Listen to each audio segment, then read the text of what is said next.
Hello, good afternoon, and welcome to Baina Midday News, coming to you live from Benap House, Atomic Junction, Medina. I'm Khadija Kubra Keilani. Coming up this afternoon, Ramadan Symposium held by Ghana Muslim Student Association for its members.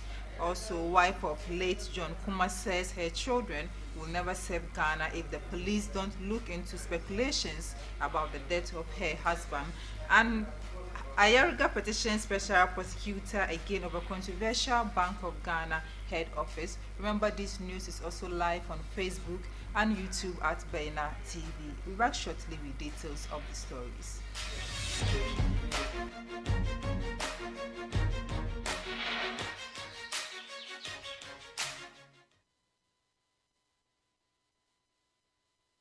Thank you for staying with us. Now, starting off with some political stories. The minority leader in Parliament, Dr. Kessel Atuforsen, has criticized the Akufo-Addo administration for its handling of the educational sector. He accused the government of favoring superficial populism in its management of education.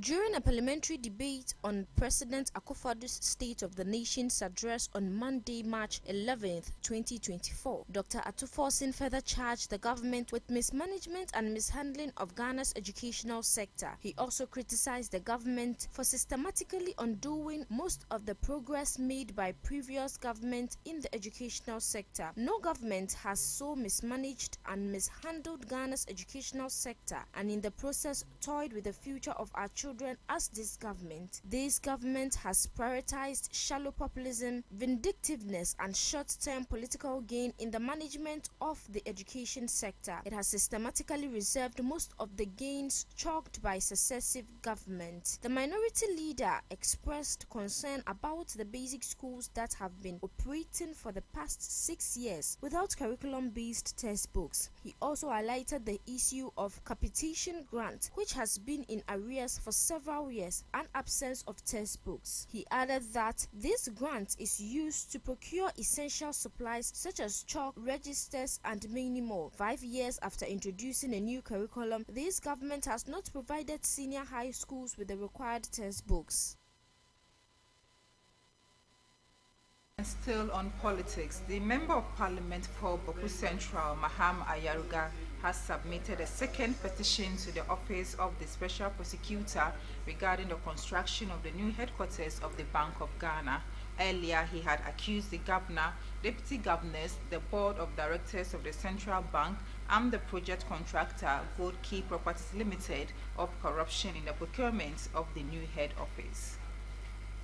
In October 2023, Ayariga has filed a formal complaint with the OSP alleging procurement breaches and requesting an investigation into the matter. On March 11, 2024, he followed up with another petition to the OSP seeking an update on the case. In his latest petition, Ayariga has named the governor and the deputy governor of Bank of Ghana, namely Dr. Ernest Kwamina Addison, Maxwell Opoku Afare, first deputy governor, and Elsie Aduawaji, second deputy governor, as suspects in the case. He has requested the OSP to investigate the matter thoroughly and bring the guilty parties to justice.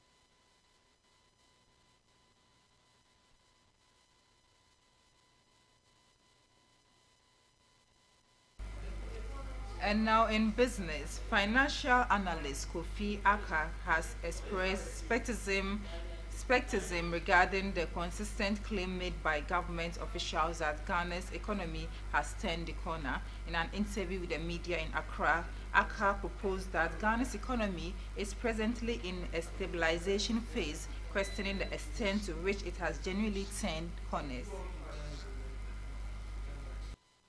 President Nana Addo Dankwa Akufo-Addo, in his Christmas message on December 25, 2023, and the 2024 budget announcement indicated a positive economic shift after 3 challenging years. He said he doesn't think Ghana's economy has turned the corner. Ghana's economy is in a period of stabilization, and that stabilization will take the next 3 years. Ghana's growth rate is 2.8%. Ghana's population growth rate is 1.9%. GDP growth rate is 2%. They are all growing just below 1%, and the forecast for the next 2 to 3 years are the same. We are just flat. He forecasted a potential turnaround for Ghana's economy is if fiscal policies are implemented and curb reckless borrowing and corruption following the International Monetary Fund bailout. He concluded that the post-IMF deal leaving and ending in the country can sustain optimal reserve ratio, but more importantly, implement fiscal policies which will curb the reckless borrowing that the government engages in, and also check the systematic corruption that has occurred in Ghana over the last 7 years. Then we stand a chance.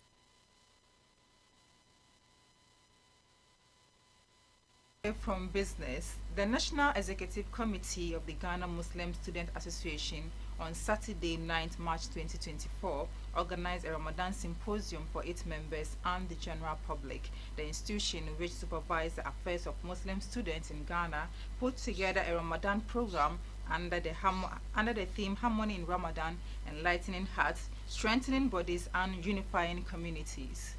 The pre-Ramadan symposium was divided into 2 sections. The first section was the presentation section, where 3 resource persons, Dr. Muhammad Hafiz, Sheikh Nasruddin Ishaq, Dr. Abubakar Marzouk Azindu, delivered speech regarding Ramadan, and Imam Ali Guven also blessed the event with heart-touching recitation of the Quran. The second session was a panel discussion on balancing spirituality and health with Imam Abdul Qadir Aliyu Abdullah, Dr. Abdul Rahman Al-Hassan, and Abdul Salam Muhammad Daru. Among the institutions that graced the event were University of Ghana, Legon, UPSA, Wisconsin, Accra Technical University, Accra College of Education, Ashesi University, Central University, Nastford University, GTUC, Lakeside University, Laboni Senior High School, Kimbu Senior High School, Mercy School, Accra Girls, Ghana Lebanon Islamic School, Kwabena Senior High School, and other schools.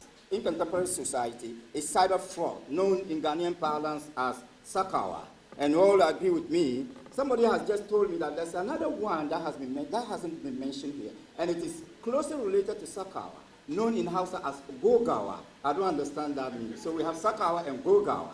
For Gogawa, I do not understand. But I know very well that it is, once it is related to Sakawa, then of course it is anti-Takwa.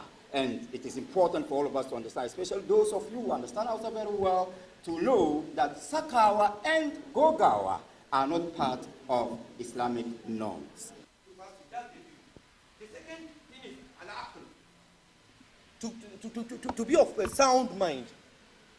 To be of a sound mind. If you have a sound mind, as long as your mind is intact, fasting is binding on you. And the next one is al-bulugh.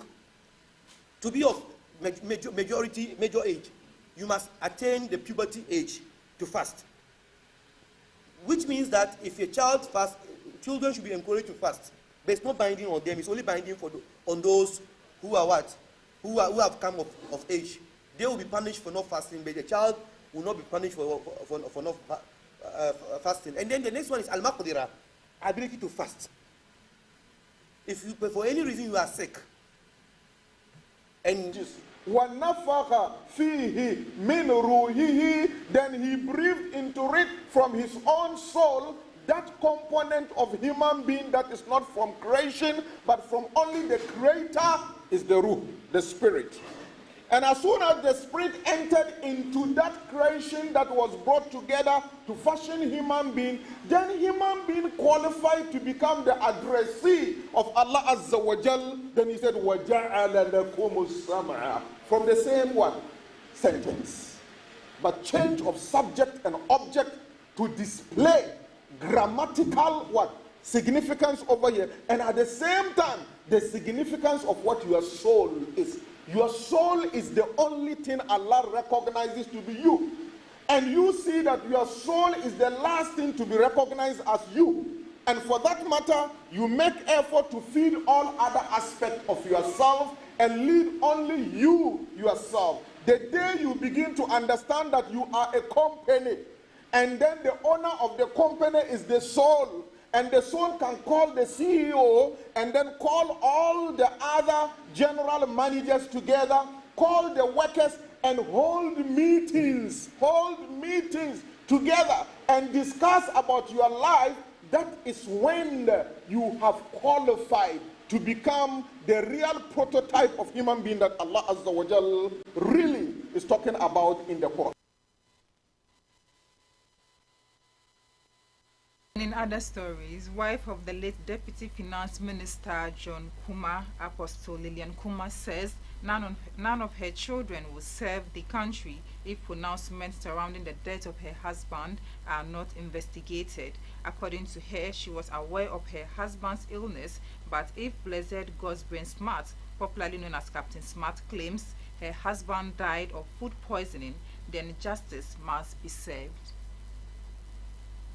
Speaking to the media Accra, Apostle Lillian Kumah described the conduct of Captain Smart as cheap propaganda and said no child of her womb will serve the country, adding that she would be grateful if Captain Smart provided evidence for his claims that her husband was poisoned. Mrs. Kumah urged President Akufo-Addo to investigate the possible poisoning of her late husband, Dr. John Kumah. According to her, she accompanied her late husband, Dr. John Kumah, to Germany for medical treatment and was never informed that his illness was the result of poisoning. She said her husband was in pain, but he never showed it as he worked to serve his country, emphasizing she knows what killed her husband and it wasn't poisoning. This is all we have for you on our midday news. For more stories, log on to our website www.bainamultimedia.com. I'm Khadija Tukubra Kailani. Have a good afternoon.